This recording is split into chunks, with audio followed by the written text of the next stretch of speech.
উজান থেকে নেমে আসা পাহাড়ি ঢল ও অতিবৃষ্টিতে দেশের বিভিন্ন নদ নদীর পানি বৃদ্ধি পেয়েছে। পানিবন্দী হয়ে পড়েছে নিম্নাঞ্চলের হাজারো পরিবার। ফরিদপুরে পদ্মার পানি বিপদসীমার 34 সেন্টিমিটার উপর দিয়ে প্রবাহিত হচ্ছে। উজানের ঢল অব্যাহত থাকলে নদী তীরবর্তী এলাকায় বন্যার শঙ্কা রয়েছে। তবে এবার বন্যার চেয়ে ভাঙন ভয়াবহ রূপ নিতে পারে বলে জানিয়েছেন বিশেষজ্ঞরা। শরীয়ত খানের রিপোর্ট।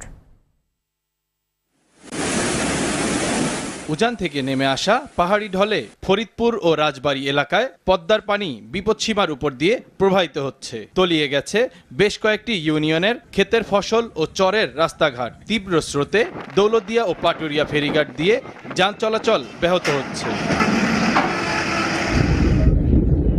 টাঙ্গাইলে যমুনা, ধলেশ্বরী সহ সকল নদ নদীর পানি বেড়েছে। ভুয়াপুর, কালিহাতী, টাঙ্গাইল সদর ও নাগপুর উপজেলার